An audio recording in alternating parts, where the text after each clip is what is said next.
breakfast puppies? This podcast contains adult language and content and is meant for mature audiences. Listener discretion is advised. You're listening to The Glitterbois.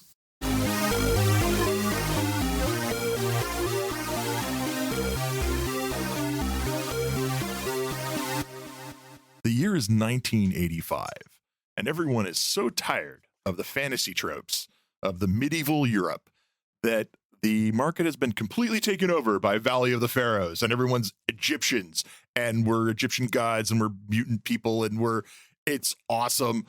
And unfortunately, that is not the alternate Earth that we live in right now, but we could have had this actually really incredible game taken off in 1985. We could have had Valley White Box, Valley Red Box, Yeah. the strange, like the Valley Black Box that came with the CD-ROM. Yeah, we could have had dice that you had to fill in with a crayon. Yeah. And it would have been a far superior game than what we got. That game, some acronym thing. Something about like truncheons and flagons. Yeah. Tunnels and tumors. I don't know. Yeah. And so we're talking about Valley of the Pharaohs, the 40th anniversary edition. My Matthew Balent, thank you. Yep. And I will admit, I had known about this game for a long time. I had never played it, never really looked at it. I saw it come up on Kickstarter, and I was like, you know what? I like some of those old crunchy things, and it has something to do with Palladium. I'll back it. Sure, why not? And then I opened it up finally, not too long ago, and I was like, where were these rules when I started role-playing? Like, skills that you can learn in the game, a percentage system that goes up as you use the skills, a very diverse character creation system. It's not medieval fucking Europe. Like, it's set in Egypt, which is awesome. Like, why did I not know about this game at that time? To be fair, there was a strand of that running in the late 70s, very early 80s RPG community, but the 500-pound gorilla of TSR just really didn't go that way. And it's great to see this book be brought back and this memory of things that could have been, things that actually were, brought forward again. Yeah. And concepts that you only, you don't just see them today, but didn't show up until probably the early 2000s. Okay. Hold on. Sorry. Okay. Before we dive super deep into what this game does, first off, a little bit of history here is Absolutely. that we talked with Kevin about this when we were talking about the early days. And right after he did Mechanoids, when he was like needing a little bit of extra funds in order to get the fantasy game out, Valley of the Pharaohs was like the stepping stone. Yep. And it was, I believe, released as a box set. It didn't do very well. And then they kind of really didn't do much else with it. No. But the author, Matt Balent, also heavily contributed to Palladium's early success through his other creations, the Compendium of Weapons, Armor, and Castles. Oh, yeah. He did those books, and that is what, like, them selling those books alongside the Mechanoids and other stuff at conventions. It's like, that was their bread and butter in the early days. Kevin said that without those books, Palladium wouldn't exist today. Wouldn't exist without Matt Balent's extra compendiums helping build that initial nest egg. Would you mind if I just went down a quick list of the works of Palladium books that Matt Balent either did or contributed Please, to? let's go for it. Oh, yeah, absolutely. 1981, Weapons and Armor. 1982, Weapons and Castles. 1983, Valley of the Pharaohs. 1984, Weapons and Castles of the Orient. 1984, Exotic Weapons. 1985, European Castles. 1985, Monsters and Animals. 1986, After the Bomb. 1986, I Love You, Revised Recon. 1989, Compendium of Weapons, Armor, and Castles. And 1993, he was a contributor to Compendium of Contemporary Weapons. Yep. Wow. I mean, Yeah. like, except for Valley of the Pharaohs, a lot of those were those extra books that you help the GM run things. Yeah. Well, help the GM run things. However, as both a player and a game master in Palladium games in my teens and 20s, I found the compendium books to be invaluable. Yeah. Because of the detail on how armor worked, or the actual real function of castles. Right. They're not just there to look cool. They have a defensive function, and how those how crenellations work, and how murder holes work, and all of that stuff. The way that different weapons, the concept of his books introduced to me the concept of different armors and different weapons having different compatibilities, damages, and resistance and whatnot, like impact versus chop versus pierce kind of stuff. It's really funny because at the same time the compendium of Castle, the compendium series came out, I was really, really into PBS's Castle, which was this semi-animated, semi-live action historical retelling of the building of a castle, and at the same time explanation of all the parts of the castle. So we're talking a lot about the other stuff that Balent has done. Basically, he was not unimportant. He's a name that you don't really see on the Palladium books today. However, that doesn't mean in the years since he has dawdled.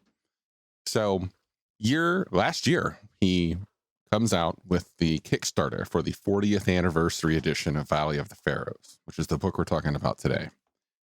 And as part of that Kickstarter, a few of us contributed and went in at one of the highest levels that was basically like, he will run a miniature campaign for us. And he's doing it. We're having a good time. And through the sessions that we have with him, the way that he describes game design, the way that he talks about how he has approached to revisiting the game, how he has reconsidered the mechanics and updated them, is from the perspective of somebody who has his finger on at least a somewhat modern pulse of game design. He is familiar with things like the OSR. He has a deep understanding of many of the modern tricks and things that people have incorporated into game design in the last 40 years.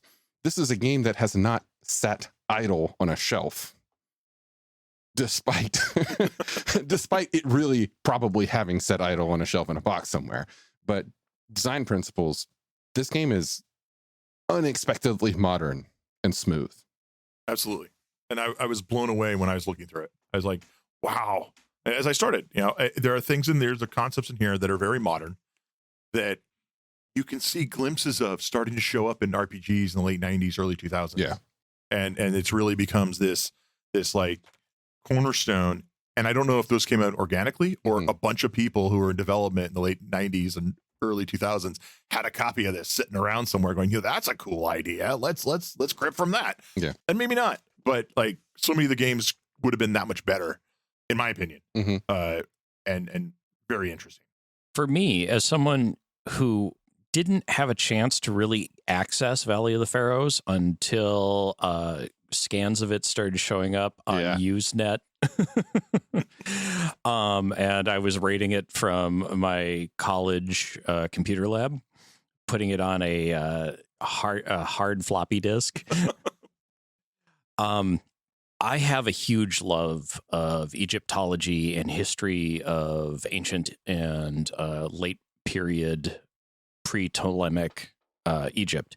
And this book just hits so many sweet spots for me, from a games design, from the very clear love of the source material to tiny bits and nods. And it's just an amazing product. Yeah.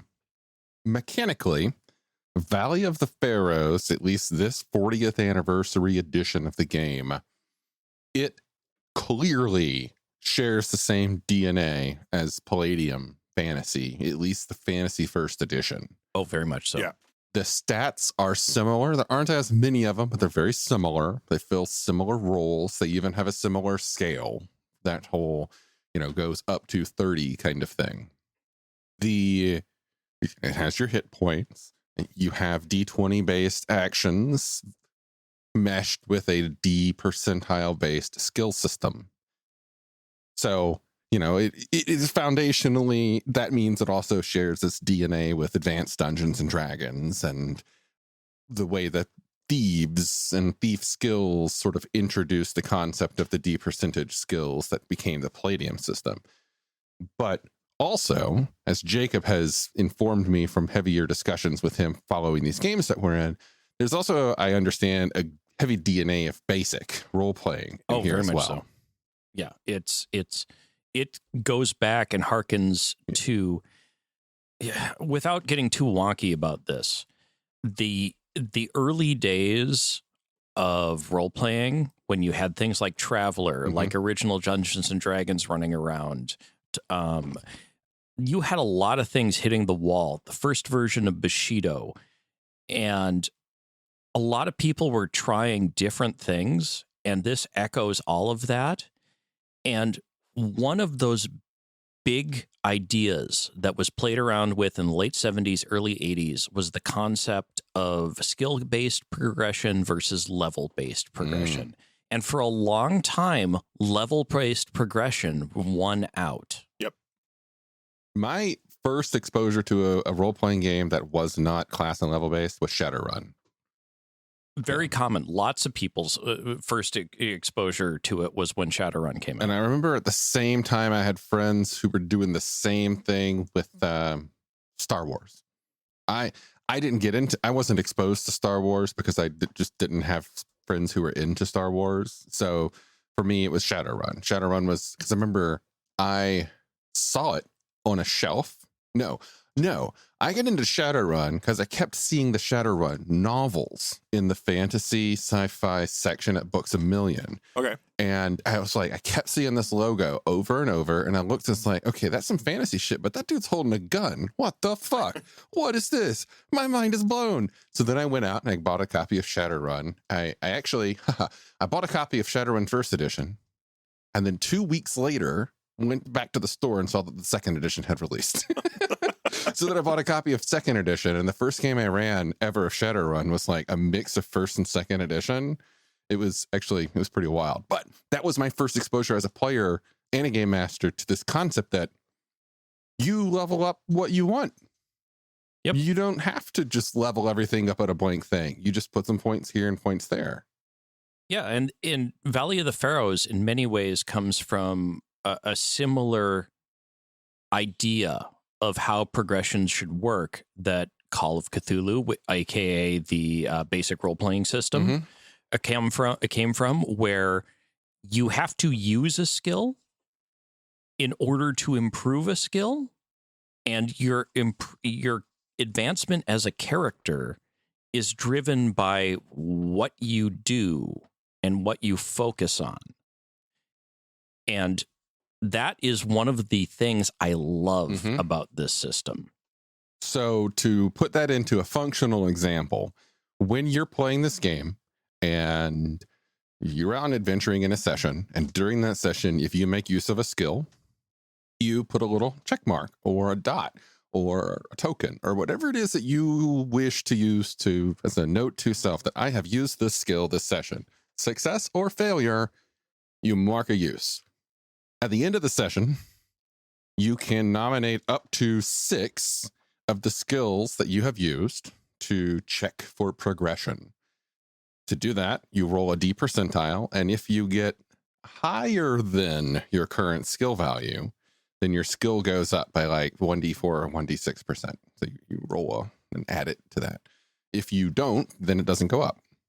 Which really encourages players to use their skills, right? To use more skills and see how it goes. And it also, like, if you're a person who favors your stealth skill and your bows or whatever, you're going to get really good at those, but your other skills are going to atrophy, which is it's real life, right? It's very, like, I know how to do some archaic, woodworking stuff. I haven't used it in 20 years. So why would I be an expert at it? Because now I'm 15th level fighter. Right. You wouldn't be, right? You just wouldn't be. But if you were a 15th level cleric and you always did duck calls because that was just something you enjoyed, and you're this expert duck caller, right? but but the duck calling isn't in your skill set. That's not a skill you start with. So a lot of the early games didn't even tell you could learn skills that were part of your class. And this right up front says, want to learn a skill? Here's how you learn a skill. What? Yeah. That's awesome. Buckley, I just need to say that using duck calls that's a foul example. That hurts. So, Jacob, you were telling me something when we were having this discussion before the recording about passive learning. Oh, yeah. Now, I haven't found that in the book. I've gone back looking at it, but one of the things that Matt has done in our currently ongoing mini campaign was the fact that if you're like passively using the skill, you still count it as a check. And I've seen other systems do that. For instance, in our campaign, one of my skills is wagon driving. And I spent most of our adventure driving a wagon. I not one time had call to roll that skill, but I spent the time actively doing it. Yeah. And therefore he let me roll for an improvement on it. Yeah. Which I love because it gets around one of the mechanistic problems in skill-based progression, where players will try to rub every skill they can against everything to earn that check. And if you just let it go passively, you don't have that trying to figure out how to break into the safe using your dentist skill. Well, yeah, so my first exposure to the concept of to get better, you must do in a role-playing game actually was Burning Wheel, where Burning Wheel takes this basic concept and then makes it pretentious. Oh, so pretentious. So pretentious. Everything Burning Wheel does is let's take a gaming concept and then masturbate over it, because that's how Luke Crane writes role-playing games. So anyway, okay, Burning Wheel, you also have to do, and you have to try in order to get better. But based upon your current ability, you have to get X numbers of failures versus X number of successes. And it gets like, it's so complicated that you're just like, fuck you, Luke. Fuck you, Luke. Let me just mark a fucking box and get it over with. Anyway, I get it. I get that. I get why he wanted to do it that way, but come on. Seriously, I don't need to fucking contemplate my navel to play a role-playing game. I mean, it's something that works for some people. I have looked at Burning Wheel. I've looked at other systems that are right in that same niche of complexity, inter-skill, interpolation, suddenly having flashbacks to the network chart of skills from first edition and second edition Shadowrun. Oh God. Having successfully used my computer use skill to shoot someone. But that was terrible in retrospect, but it was also like, okay, that shit was fun. Yeah. see, I'm pretty sure I was looking at this. I was pretty sure my introduction was Wedge, Star Wars. Oh yeah. To like, and the system was so simple. It's like, oh, okay, I want to do this and this, and they go up by points, and you spend it and allocate it. Depending on what rules you did, you'd have to train and things like that. But like, they had kind of templates that you could follow, but you didn't have to. They were just examples. And this is a fantasy game in Egypt where you have that same premise, and it's so cool. Okay, so 2 points. Two points to your point. One, if you call it wedge, that's like saying GIF. Listen, just whatever, you say what you want. I just need you to understand that. It's like saying GIF, But also, I don't know why we're so upset about peanut butter suddenly. I don't know either. no, whatever. I know. GIF. Personally, I don't care. But I just want you to ponder that. It's West End Games. It's Wedge. So it should be WEG. Is it West End James? Listen, there's a D and a G in there somewhere. Anyway. Okay. And that was when the Glitterbois podcast ended. No, a new Matt was this was introduced. a worse breakup than Oasis. But the second point is, if I remember correctly, at least the original or one of the editions of Star Wars didn't have character creation beyond pick a template and tweak it. I think in second revised, they kind of did that. So I remember first getting into when someone handed me the book and I looked through it, it's like, there isn't actually a character creation system here. Yeah. I can't remember which edition it was, and they kind of like shoehorned you into it. Or maybe it was the second edition that they fixed that. But I don't know. No, I agree. But the editions that I was starting with, I was like, oh, cool, but it opened it up a lot, right? That's the point. So one other thing about Valley of the Pharaohs. Wedge. VAP. VOP. One other thing about Valley of the Pharaohs that I know that people like NPC and his ilk truly, truly love is the amount of random tables in this game. I do, but they're optional. Right. Totally optional. You're not locked into them, but if you're someone who likes them, they are immediately there. They're there. You can randomly create everything about your character from the beginning. I love that. Love it. Yeah. I like the way they approach the different races. Basically the Egyptian races and the Egyptian people, and they give this background. And when I'm looking at this going, oh, here's your half elves and your elves and your dwarves and your gnomes and your halflings. They're just dog people or bird people or crocodiles. And here's the Egyptian names for them. And they have two forms. They have a human form and they have the hybrid form and they have an animal form. And you're like, these are just normal denizens of the world. And what I really love, and I wish more fucking games did this, and I don't know why more fucking games don't do this, is each of those races is drawn with a male and a female version of both the normal and the hybrid. Like, so many games don't fucking do that. They will draw like some random member of the species in some kind of a crazy angry action pose, and you're like, okay, but what about the rest of the species? What do they look like? And I really like that it lets you as a player look at a basic example, a person just simply standing there in the dress of the era, but they're not in some kind of a crazy action pose, and it shows you both genders of the setting. Well, and these pictures are the exact same stance. Yep. They're holding the same things. Yeah. When I was looking at this really quickly, I was like, well, that's weird. Why do they have humans and like, oh, wow. And so my question is this part of the update or is this the original?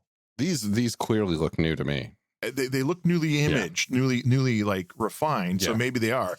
But again, it's awesome. So Matt mentioned a lot of the art has been updated because it would have been next to impossible to bring forward the old art in into a modern formatting thing. It just, what worked in the days when we were running off mimeographs and typesetters sometimes has a hard time translating now. And unless you have the original source drawings and such, it's often very hard to bring it up. Yeah. That said, it keeps, while the art may be new, it keeps the spirit of the 1980s super present. Yeah. And that is amazing. Well, it's simple. This is a historical fantasy game with a setting very heavily based in our own human history here on the planet Earth. Oh, yeah. And it goes into, like, you feel that with the art here. It is all firmly rooted in its setting. And it's almost, there's almost no crazy action art here. Like, this is there are, there's like pictures of artifacts here and there, and pictures of general people in the setting and what they might look like, and the action scenes are just people doing things, not like stabbing an opponent or looking angry and constipated. It's all, this is a lived-in world, and that's something that I love the most about role-playing game art, is when it feels like the world has people who live in it.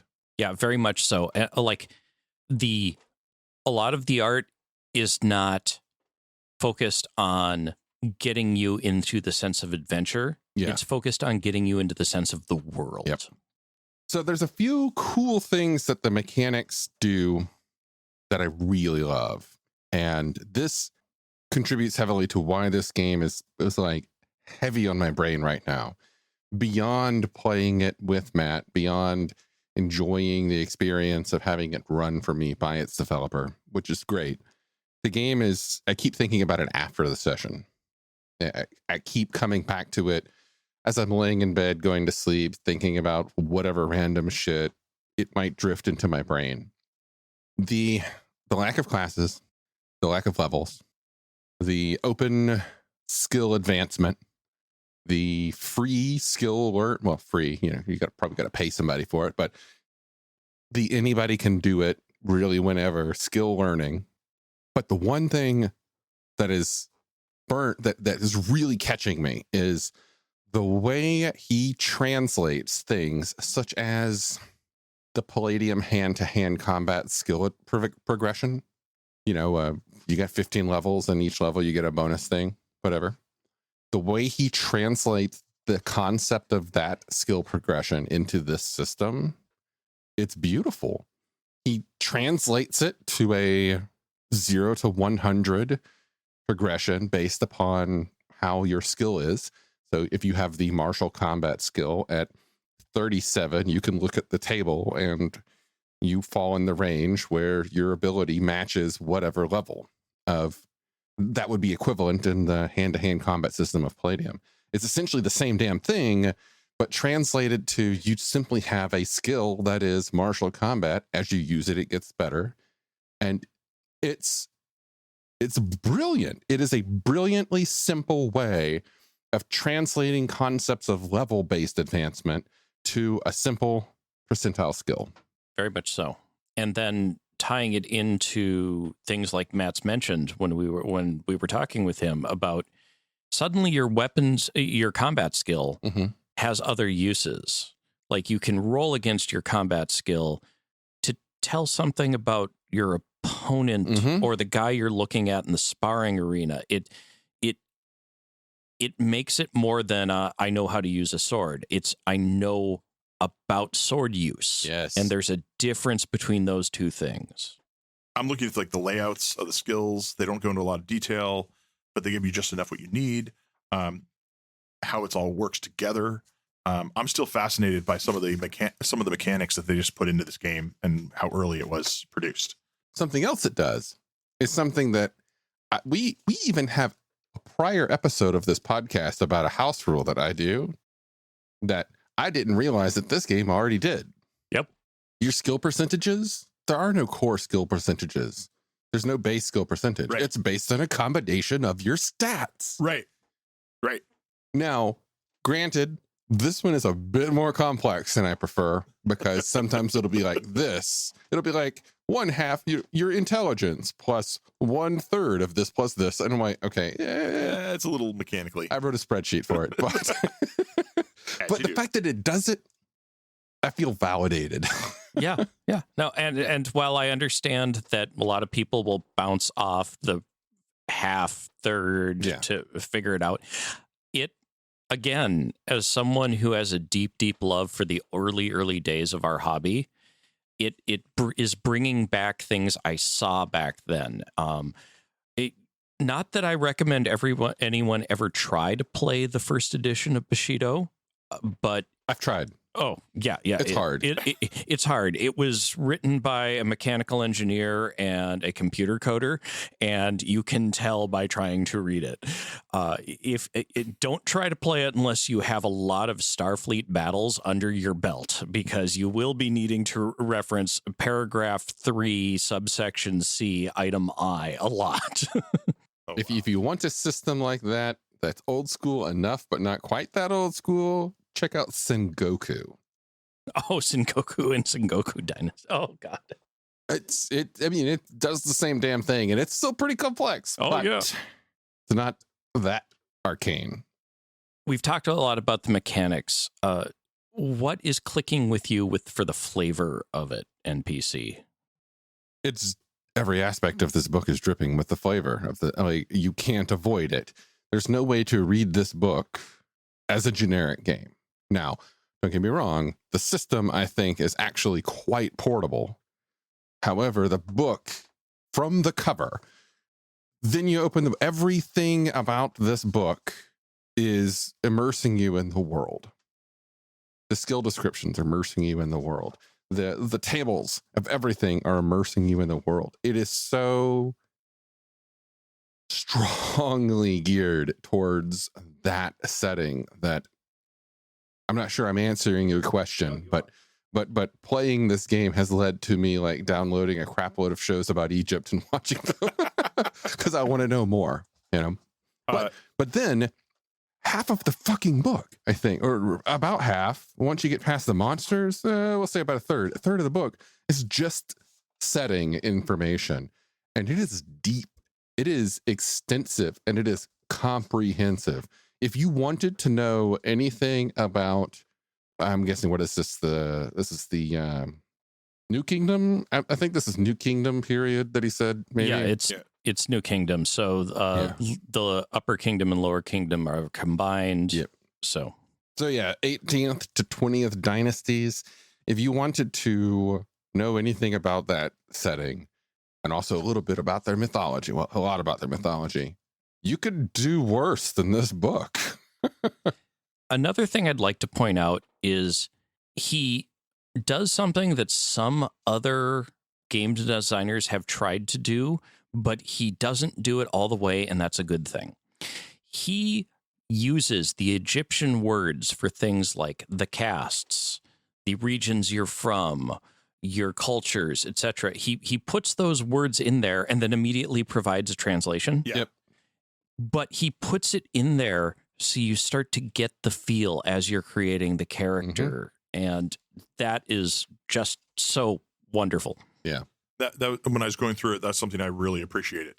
Like, it gives you your cant, gives you your lexicon, but it helps you understand it more about what they're talking about. Like, and you quickly are like, oh, so when you start doing the reprogramming in your brain when you're looking for this particular word, and you go, oh, well, I know that word means crocodile person. Okay, cool. I can move on. I don't have to stumble up on that when I'm reading through the material later. And yeah, like some of the layouts, like I was really impressed with how condensed spells are. Like layouts perspectively, for a book like this, the layouts of everything, the creatures, I really appreciated when I was looking through the monsters, and I'm like, okay, so we have an asp giant and a baboon. The betrayer. Wait, we have a baboon? So you have like regular things you might encounter in the city running around, and then you have, you know, a chimera, you have a centaur, you have these other creatures that are like all in the same source book. Where a lot of times you get in a main book, you're like, you get only the cool monsters.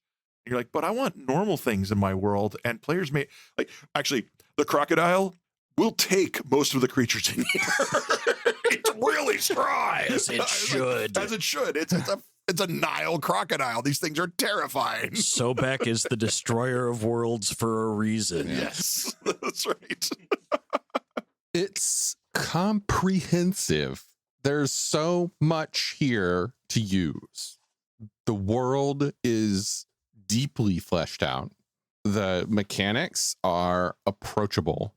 The author doesn't try to do anything zingy or clever with the mechanics. So I see this a lot with historical fantasy games or whatnot, where they'll try to introduce some kind of a cool, what do you call it? Trick, some kind of a what's the word? A gimmick? A gimmick mechanic. There's no gimmick mechanics in this. Right. The other thing is, while the world is very, very, very fleshed out and very well described, it doesn't fall into the trap of like everything's kind of explained and locked off and prevents players from being there, living in that space, influencing that space, which some games do fall into the trap of when they go in too much depth. It's like you're always going to be a sideshow, and that is not the feel you get here. Yeah, absolutely. And you have enough background that while yes, it's set in the New Kingdom, it's set in the New Kingdom. You could pick any of these kingdoms that you want to run it into. Yeah, right. And there's enough detail to do that, and you can become the heroes of your own story. As someone who went down a weird little rabbit hole a couple nights ago, writing about the New Kingdom War between Egyptians and the Hittites set in the Valley of Pharaohs, You know, it's funny you talk about heroes, because there's a mechanic in the character creation of the game called heroic mode. Normally, when you're making characters, the assumption is you're making people, standard people who might have like a little bit of adventuring skill, but you're making representative humans of this setting. I kept running into that. Yeah. It's like if you're is it heroic? Yeah. Heroic mode, yeah. Yeah, it's like when you're rolling your attributes. It's like normally it's 3d6 or whatever it is, but if you're heroic mode, add a d6 and drop the lowest. And you're like, oh, I want cool characters. So it's a built-in house rule into the game if you want your people to just be that much better. What I appreciate is that at the very beginning of the character creation system, the author sets forth exactly what heroic mode does. There's like a little sidebar that's like heroic mode does this, and this. Yep. And then reminds you of it in those relevant sections. Upsized. That's what the heroic character is upsized. And you know it. And like you said, all the way through the book. It's not like a throwaway thing at the beginning of the book and then it just references it throughout, or it only in one section. It's everywhere. Everywhere. From an editing perspective, that's awesome. This is a complete role-playing game. I would agree. Yeah. It is absolutely a complete role-playing game. That said, boy, do I want source books. Because while it is a complete role-playing game, it focuses on Egypt. Yep. And as a flat-out nerd for Egyptian history, I mean, like, I know about what's happening at this time with the issues between Egypt and the Nubians, the Libyans, and of course what is going to culminate in the Battle of Kadesh between the Egyptians and the Hittites, and the move from Bronze to Iron Age. And I'm like, and of course, you're also dealing with the rest of the Mediterranean world at the same time, which is coming to Egypt's doorstep in so many ways. And we're on the brink of a couple major religious upheavals in Egypt at the time. And how would having races that are functionally, in some ways, children of the deities of Egypt involved? How's that going to change things? It is a complete role-playing game that I want to see more of. This is a book that you don't need more. You can take this book and run centuries of campaigns. Because ultimately, we're talking centuries upon centuries where there's very little technological change. There's very little geographical change. It is a culture that a very conservative culture that heavily focuses on sameness. You know, they want their world to be reliable and predictable around them. So as such, you have this massive stretch of history in which you can set your campaigns and not have to actually worry all that much about nitpicking mechanical changes or skills or technology or whatnot. And the setting component in the back is nice and detailed. There's even some adventures involved. But yes, I want to see more. Oh, yeah. I want to see a source book of additional adventures. I want to see something to expand maybe around the rim of the Mediterranean. Yeah. Very much so. I mean, if you look at the time period this thing is happening, there's lots and lots of stuff to be done. It is just this, oh my God, I just love this game so much. Yeah. I honestly wasn't expecting to love it as much as I do. Like when this Kickstarter was announced, which was just like a couple of weeks or so after we had talked to Kevin and been like, what are the chances of Valley of the Pharaohs ever coming back? And he had just sort of smiled and nodded and smiled and nodded at us. As he does. And then, 2 weeks later it's announced. And we're like, that motherfucker. He do. Just a small aside for our listeners who've been with us and have been listening to our conversations with Kevin. I cannot tell you how many times I've looked around the table when Kevin smiles and nods at us when we're having one of those conversations. And we're all like, oh God, what's coming? Seriously. Yeah. I wasn't expecting to love this as much as I do. And with the additional source material that you create, or maybe will come out with it, you have a game mechanics that you can just put anywhere you want, and you can go all over Africa, Middle East. And, time frame wise, I was just looking up. Okay, so when do the Romans show up? The Roman expansion, the Roman invasion. Like what would do? Ptolemaic Egypt era. Come on. That's the Ptolemaic takeover of Egypt. That is what's got me super interested. Oh, yeah. It's just like there's so much here, and so much history, and it's it's a different system. It's not medieval Europe. And if you are familiar with Palladium mechanics, this is immediately familiar to you. Yeah, absolutely. Oh yeah, very much so. If you're familiar with percentile system games of any kind, you'll feel it. If you've played Call of Cthulhu, you will feel right at home here. Yeah. It's very, very, very approachable. You'll take a little bit of time to wrap your head around parts of it, but if you're coming from one of those starting points, you'll feel at home real quick. This, oh my God, is a simple, approachable, basic Bronze Age role-playing game. Yes. That I don't have to memorize textbooks of lore to play. Nope. But you want to now. But you want to now. Yes, but I would rather memorize textbooks of lore of actual world history than Glorantha. What?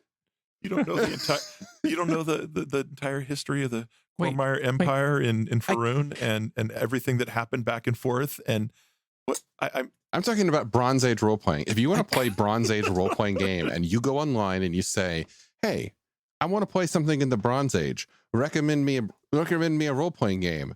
9 out of 10 responses are RuneQuest, and you're like, "Motherfucker, RuneQuest is not Bronze Age role playing game. RuneQuest is fucking fantasy superheroes." Yeah, okay, yeah. NPC. I could have sworn I saw you at the mandatory RuneQuest indoctrination seminars in San Francisco, where you have to memorize the first 4 books of the Word of Glorantha.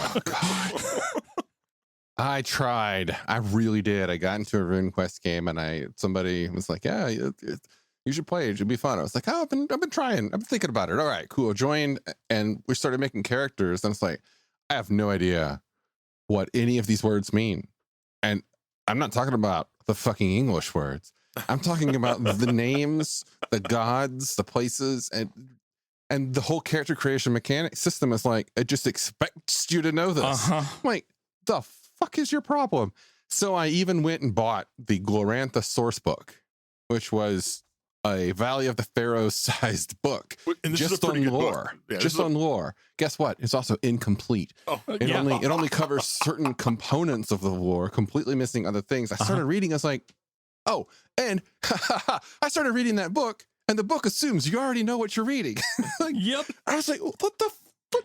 It's not a source book. It's a quick reference. Yeah. So it's the Reader's Digest, a super abridged version. So all of this rant aside, This is a Bronze Age role-playing game where I don't have to memorize any of that shit. I just have to I can watch a special in Egypt and pretty much spend an hour on something on the History Channel, and I know what I need to know to play in this game. Although there's better sources than the History Channel, please, for the love of God. That's what I have to say. An hour on the History Channel, you'd be like, oh, like it's Egypt. It had Nazis? What? I don't understand. The pyramids? The pyramids are reactors? What? Yeah. Let's not go down that road. So I want to talk about taking this beyond Egypt. I think that this system is so good that I want to try porting things into it. Oh, okay. I want to try taking this system as the foundation for anything. D&D fantasy. Take some classic, adventure, murder hobo fantasy. I think we could do it in this. Very easily. Yep. I want to take Rifts and port it into this. I want to take Palladium games and port them into this. I want to take Shadowrun and port it into this. Dune. It's a fucking desert. Dune. It's already there. It's already there. Well, Bronze Age. We didn't have. Dune. Okay, there we go. We were NPC and I were chatting a bit about this before the game, but one of the things that I've been kind of fooling around with in my head is there's never been a really, really good, solid game for Dune. As much as I love the one that's out right now, it's so complicated. It doesn't need to be. We can do it with this. Yeah, we can. We can do so much with this. Yep. We're hopefully, Matt will give us his blessing to extend it. Yep. I want to give it a shot. If you look at page 240 in his epilogue, he literally calls it out. This is very much an old school game, which required work and effort and part of the game masters and the players to play. All involves campaign of the VOP. Should be research ancient Egypt, read books, blah, blah, blah. It's like, as an OSR game, game masters should feel free to experiment with the game rules and suit their flavor of their group. I mean, I don't know why. I do know why, but I don't know why so many of the good games feel that they have to put something like that in there. Mm-hmm. But I think it's for the people, the rules lawyers, the people who crock down and no, it's not in the book. It can't. It's no, come on, people, enjoy the game for what it is. Also, these rules are so simple. They're hard to lawyer. Yeah, they are. They're very much hard to lawyer. Did you get above the score? Yes. Okay, cool. You made it. Next, move on. Yeah. Your skill is this, and you rolled not that. Yeah, I can't praise this enough. This is one of the most surprisingly awesome games I've read in a long time. Yeah, absolutely. I was blown away by what I was looking at and read it. I want to use this somewhere. I've got a hardback version. It says $60 on the bottom. I think this is a good $60. What's yours? 40. 40 for the soft cover? Yep, 40 for the soft cover. Yep. I have both. Yeah. Well worth it. Yeah, absolutely. And also, I just want to say, as someone who's been a huge fan of Egyptian history, one of the first things I popped open when I opened my copy was, where's the bibliography? What sources does he list? Oh my God. It is more, while it starts in the middle of one page and runs on to the other, it is more than a single page long. You could not have fit it on a single page. And oh, wow. He has let's see. 251. 251, 252. Yep. He has some of the luminaries in the field of Egyptology. Including not just people from the United States or England. Mm-hmm. He has a couple of he has Hans Baumann, The World of the Pharaohs, which is just an amazing book. He even has the first one, Cyril Alfred, Egyptian art. If you ever want to understand about Egyptian art and its evolution, it's a great reference. He even has Isaac Asimov. Okay. The Egyptians. Oh, okay. Well, yeah. It's such a good game, y'all. It really is. There's so much good stuff here. So much to work with. Maps and maps and maps. There are maps of the region across multiple eras. It's so good. As we've started doing with all of these books, is this a must own, should own, don't need it?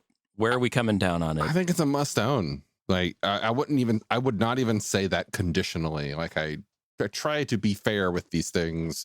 This is a must own. This is a great game. It's a look into history, both the history of the world, but also the history of role playing.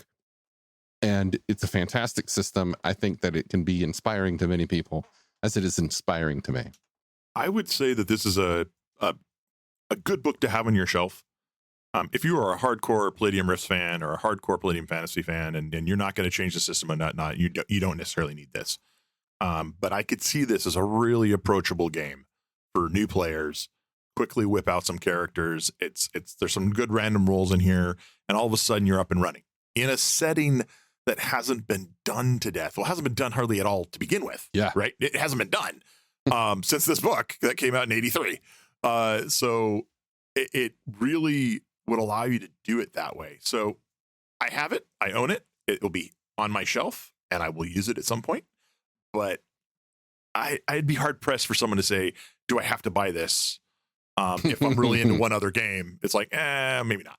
For me, as someone who has a huge love of the early days of RPGs, as someone who has this weird Egyptology itch that I can't help but every so often going back and scratching, as someone who has, every time I've seen some game system come out with an Egypt book or an Egypt setting and seen it done so poorly and not respectful of what Egypt actually was, this is just a breath of fresh air. I am so glad I bought it. I nearly didn't. It's going to have a place of honor. I would be running games for it at WagonCon if Matt wasn't there. Yeah. And as NPC and I have talked about, both of us have this multiple projects rolling in the back of our head using this as the core. Mm-hmm. Yeah, I'm considering at some point running it, and I wasn't initially thinking I was going to. I don't personally think I could do an Egypt setting justice as a game master. Even after reading this, I just feel nervous about it. It's just, unless I were to continue devouring hours upon hours upon hours of Egypt kind of stuff, my personal take on a historical setting of a culture that isn't mine is I want to do it justice. And I just have high anxiety about that. But the system I could run, and if I wanted to up the fantasy aspect, then yeah, sure, I could even stick with Egypt. I could totally see myself running this, and the things that I would not be comfortable with, I could steer away from. Mm-hmm. You could even take the magic out of it. This does have a magic system, by the way. We did mention it, you could take that out and have historical, Bronze Age role playing. Right? Very much so. You don't have to have the magic. Mm-hmm. You don't even have to have the fantasy creatures. Right? You can completely remove them from the game. Absolutely. With no issues whatsoever. And you could totally do that. And then you are just basically, any number of tropes from that age that you could run, your warriors in the Egyptian army, or maybe your bandits or what have you. And you're running around with your Bronze Age weaponry and kicking ass and robbing tombs, and then ending up as slaves building the next set of pyramids because you got caught. Right? You could do that. And it's super modular, which is great. And it can run on a whole bunch of levels. Everything from your run-of-the-mill adventuring party to political games to pseudo-supernatural quests, like one that I'm currently writing for it at the moment, which literally all is based around a person who's about to die. They know their death is coming, and they need the party's help to do enough deeds, enough sands of goodness, got it, to tip the scale of their heart against the feather when they go into the afterlife. Oh yeah. That could be really interesting. Oh yeah. Yeah. Because how do you do it but not have the fact that you're doing it for superficial reasons be grains of lead against the grains of white sand? You could do you were the tomb maker, and you were imprisoned in the bottom, and you escaped, right? And so you're trying to flee Egypt, and you're getting away. All sorts of really great ideas that aren't medieval Europe. Yeah. And if you're playing a Palladium fantasy game or running one, especially, and you are really into the gods, the Church of Light and Darkness, which are heavily inspired by the Egyptian gods, there's so much on those gods in this book, the original, the real, our world versions, that you can take inspiration from. And most importantly, Matt, who designed the game, always gives that feeling that the gods have evolved over time, which is very much true to both real life and how the Egyptians saw it. Because it's one of the things that a lot of times people will forget. They'll watch The Mummy or something like that, and they go, "Oh, that was Egypt." And it's like Egypt spanned a couple of thousand years. More than a couple thousand years. It really was a long time.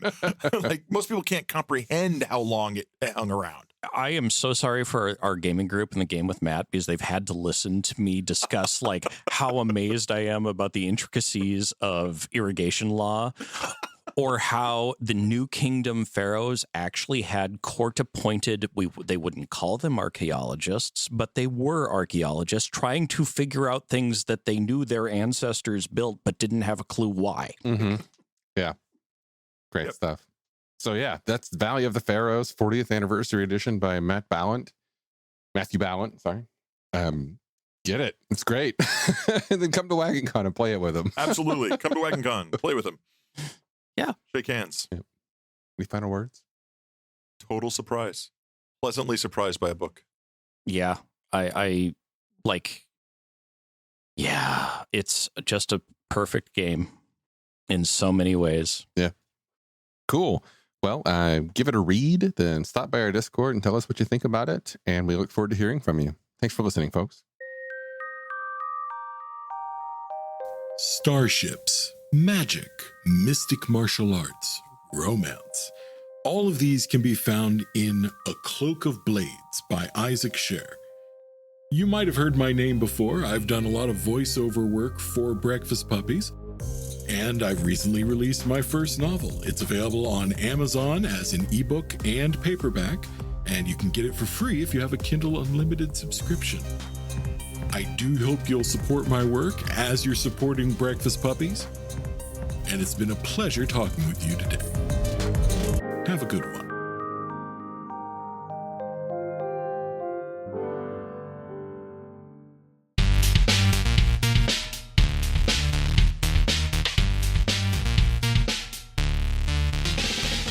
You've been listening to The Glitterbois, a Palladium Books fan podcast.